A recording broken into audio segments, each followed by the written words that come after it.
Nomor 1. Benar atau salah, fungsi fx sama dengan x kuadrat ditambah 2x ditambah 1 per x ditambah 1 merupakan fungsi rasional.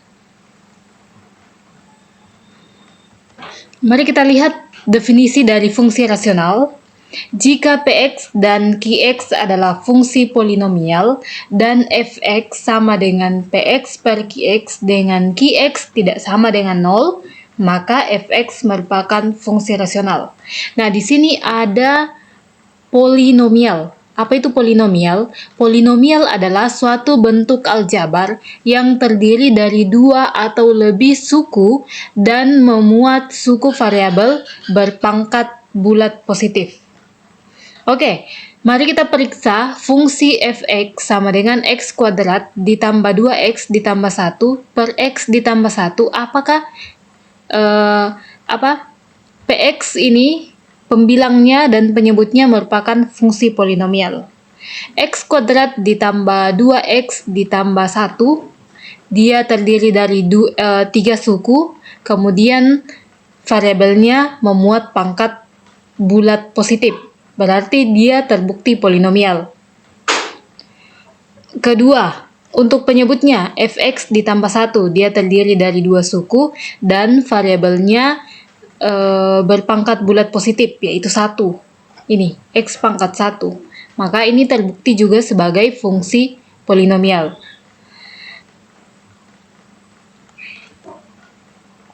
Selanjutnya, ini sudah terbukti benar. Di sini dan fx sama dengan px dan px per qx dengan qx tidak boleh sama dengan 0. Nah, ini apakah kita akan lihat apakah qx-nya sama dengan 0. Di sini qx-nya adalah x ditambah 1. X ditambah 1 tidak boleh sama dengan 0, sehingga x tidak sama dengan 1, atau pembuat 0 dari qx ini adalah min 1.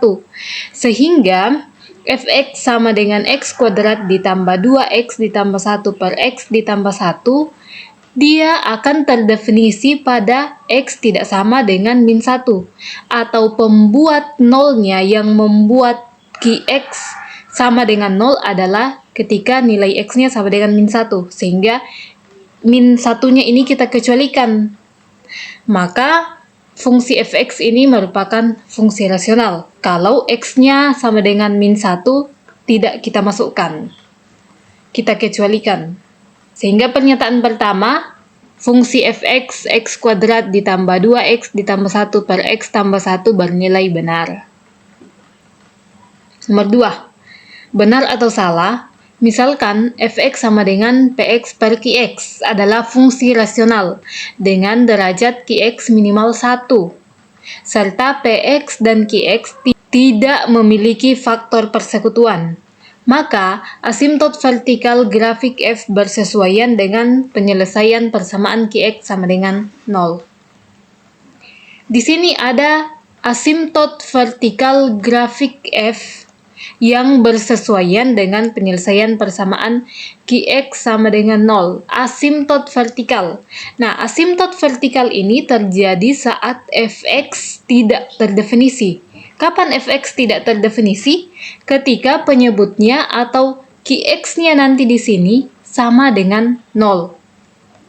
Bentuk matematikanya seperti ini, fx sama dengan px per qx, di mana px-nya tidak sama dengan 0, tetapi qx-nya adalah bernilai 0, maka itu terjadi asimtot. Penyebutnya sama dengan 0, tapi pembilangnya tidak sama dengan 0. Itu terjadi asimtot vertikal. Nah, untuk penyelesaian persamaan qx, misalkan kita ambil sebuah nilai, misalnya x-nya adalah a. Nah, x adalah a ini yang membuat qx menjadi 0. Nah, karena dikatakan di soal tidak memiliki faktor persekutuan, karena px dan qx tidak memiliki faktor persekutuan, maka a atau pembuat 0 pada qx tidak akan membuat px menjadi 0. Sehingga kembali lagi ke persamaan ini. Px-nya tidak sama dengan 0, tetapi Qx-nya sama dengan 0, maka terjadilah asimtot vertikal. Sehingga pernyataan kedua bahwa asimtot vertikal grafik F bersesuaian dengan penyelesaian persamaan Qf sama dengan 0 terbukti benar.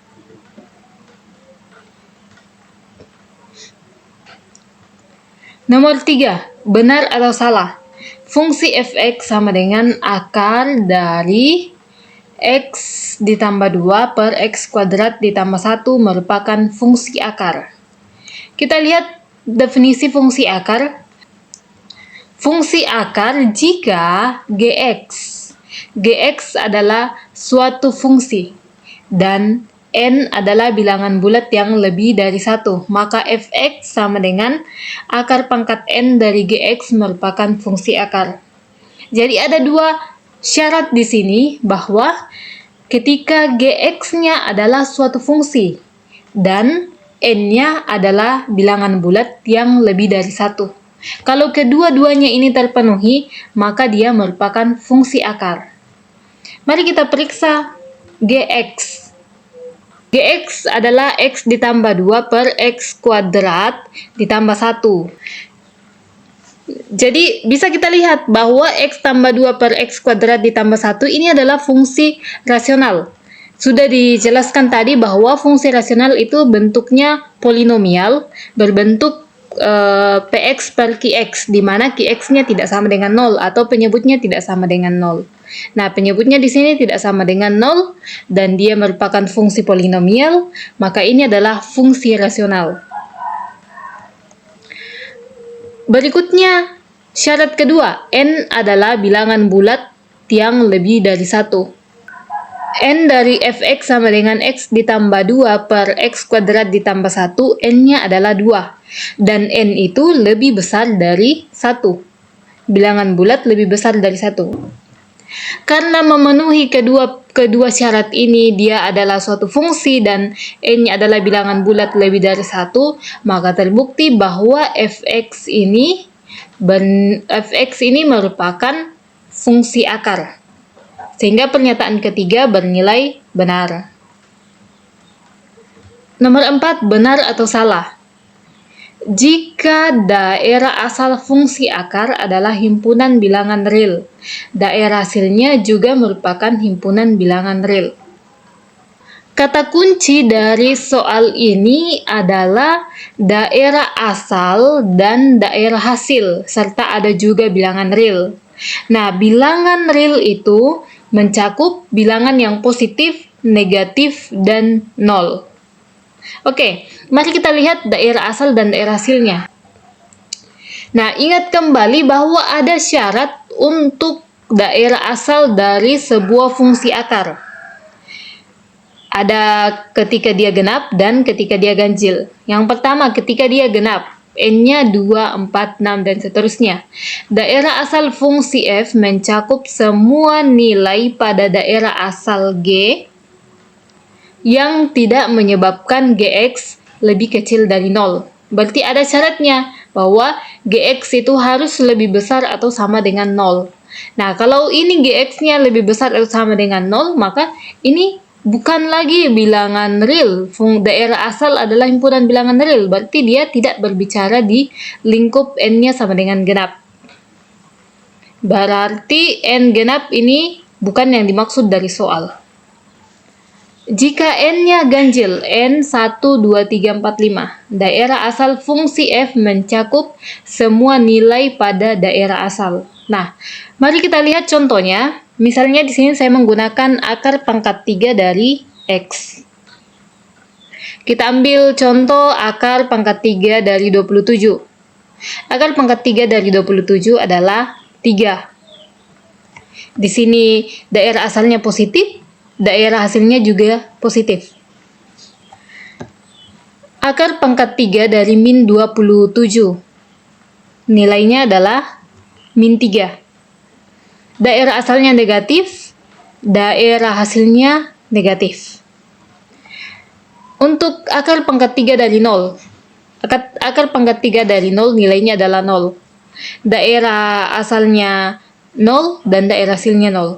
Nah, karena di sini mencakup semua bilangan real, ada positif, ada negatif, dan ada nol, maka fungsi akar yang n-nya adalah ganjil memenuhi syarat ini. Daerah asal fungsi akar adalah himpunan bilangan real dan daerah hasilnya juga adalah bilangan real. Sehingga pernyataan keempat bernilai benar. Tentukan daerah asal dan daerah hasil fungsi-fungsi berikut.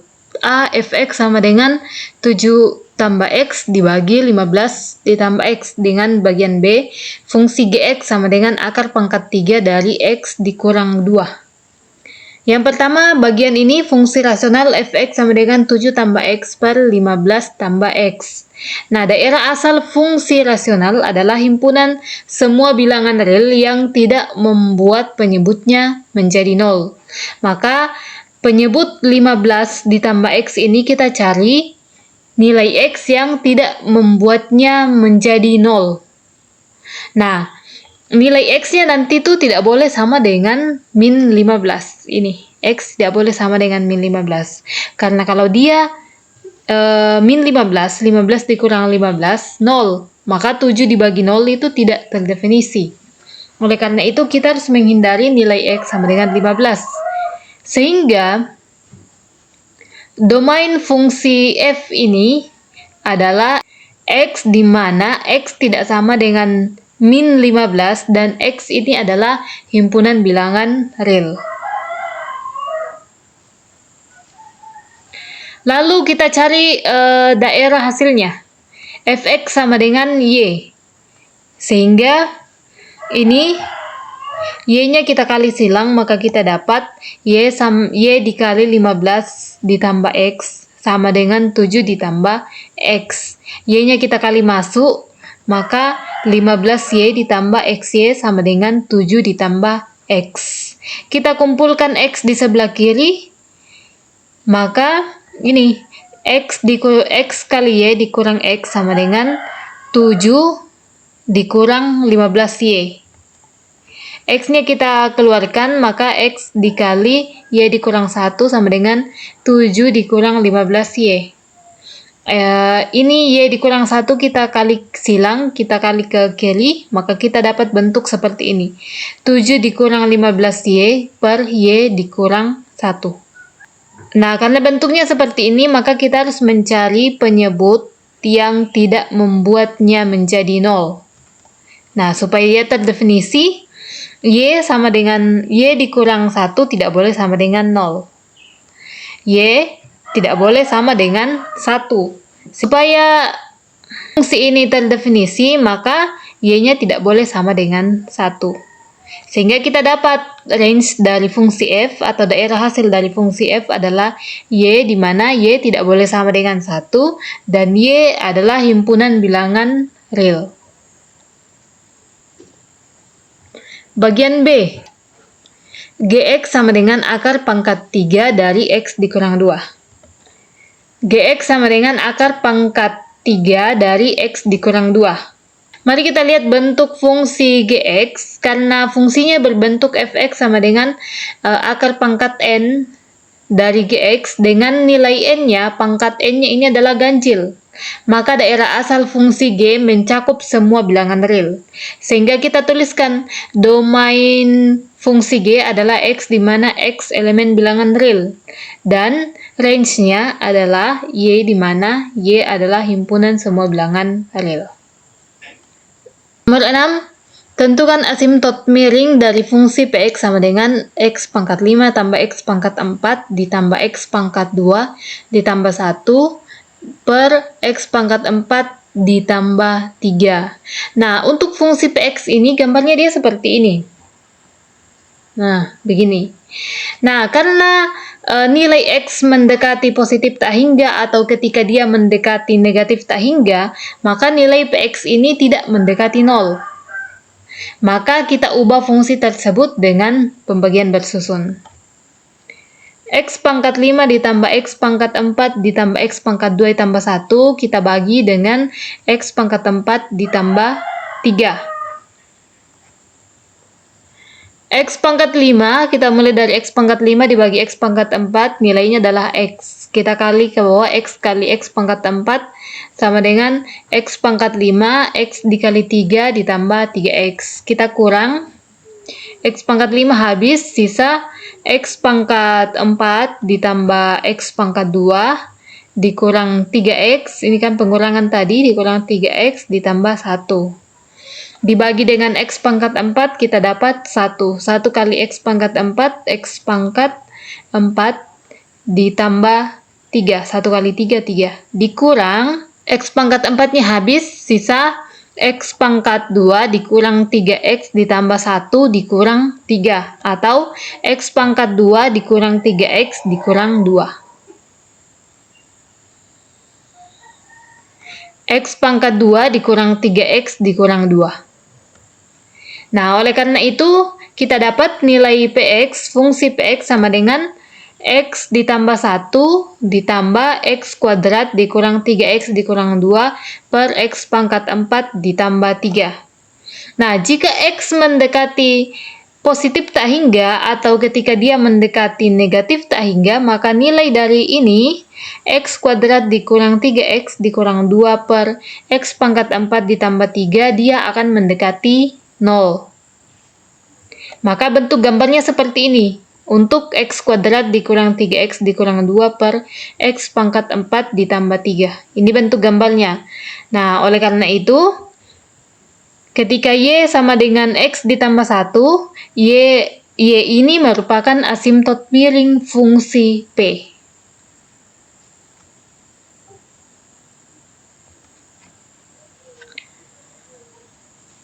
Nomor 7. Misalkan sebuah perusahaan kue dalam memproduksi kue brownies membutuhkan biaya bulanan sebesar 7 juta dan 40.000 untuk memproduksi tiap loyang kue brownies tersebut. Jika rumus fungsi biaya adalah BX sama dengan biaya tetap ditambah CX, dengan C adalah biaya produksi tiap kue, dan X adalah banyaknya produksi kue brownies tiap loyang. Pertanyaannya, tentukan model matematika dari fungsi biaya untuk memproduksi X loyang kue brownies. Kemudian modelkan fungsi biaya rata-rata B untuk memproduksi X loyang kue brownies. C. Gambarlah grafik fungsi biaya rata-rata tersebut. Oke, pertama kita akan membuat model matematikanya. Tapi sebelumnya itu namanya soal cerita, kita harus tentukan dulu apa yang diketahui dari soal cerita tersebut. Diketahui biaya bulanan ada 7 juta, kemudian biaya produksi ada 40 juta, dan rumus fungsi biaya BX adalah BX sama dengan biaya tetap ditambah CX. Nah, C-nya tadi adalah biaya produksi. Oke, bagian A, tentukan model matematika dari fungsi biaya untuk memproduksi X loyang kue brownies. Nah, model matematikanya seperti ini. Tadi kan kita sudah dapat rumus biaya rumus fungsi biaya BX sama dengan biaya tetap ditambah CX. Maka saya misalkan model matematikanya itu Fx. Kemudian dikatakan biaya tetap, berarti biaya bulanannya 7 juta. Kan setiap bulan. Biaya tetap 7 juta ditambah tadi ini dikatakan bahwa C-nya adalah biaya produksi tiap kue. Ya, biaya produksinya adalah 40 dan X-nya adalah banyaknya kue yang akan dibikin. Kemudian bagian B, modelkan fungsi biaya rata-rata B untuk memproduksi X loyang kue brownies. Fungsi rata-ratanya kita misalkan dia adalah GX sama dengan 7 juta ditambah 40.000 X dibagi X. Bagian C, ya, ini bagian C. Gambar fungsi rata-rata, gambarlah grafik fungsi rata-rata. Pertama kita harus cari tahu dulu titik potong di sumbu X. Titik potong di sumbu X-nya kita misalkan Y sama dengan 0. Nah, Y sama dengan, tadi kan Y sama dengan 7 juta ditambah 40.000 X dibagi X. Ketika Y-nya sama dengan 0, ini 0 dikali X kan tetap 0. 0, maka 0 sama dengan 7 juta ditambah 40.000 X, atau 40.000 X sama dengan min 7 juta. Dan X sama dengan min 7 juta dibagi 40.000. Kita dapat min 175. Sehingga titik potong di sumbu X adalah min 175,0. Nah, kemudian untuk asimtotnya, X sama dengan 0 adalah asimtot vertikalnya, dan Y sama dengan 4.000 adalah asimtot horizontalnya. Nah, kita akan gambar grafiknya, dan kita butuh titik bantu. Saya misalkan di sini X-nya 100, 500, 1000, 1500, 2000, 2500, dan seterusnya.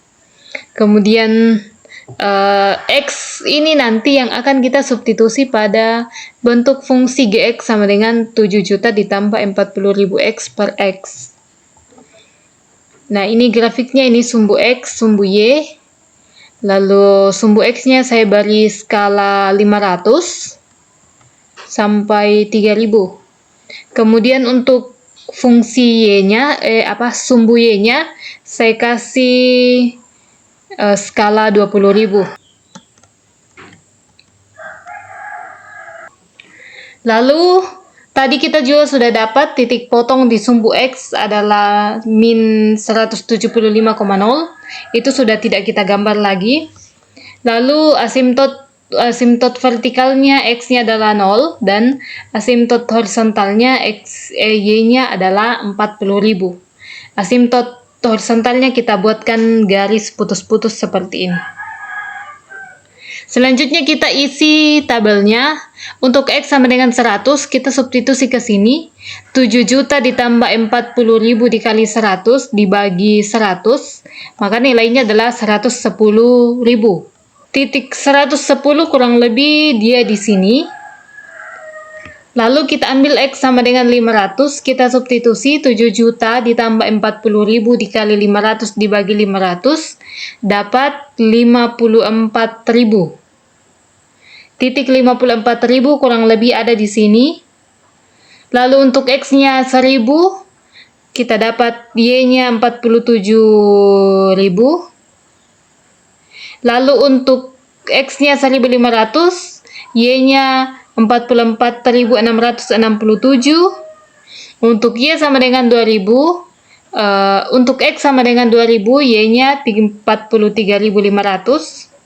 Untuk X-nya 2500, kita dapat Y-nya adalah 42.800. Nah, setelah kita dapat titik-titik bantu ini, kita tarik garis dari atas, maka dia bentuknya seperti ini. Garisnya bentuk seperti ini. Ini tadi asimtot vertikalnya. Lalu di Y sama dengan 40.000, dia membentuk asimtot horizontal.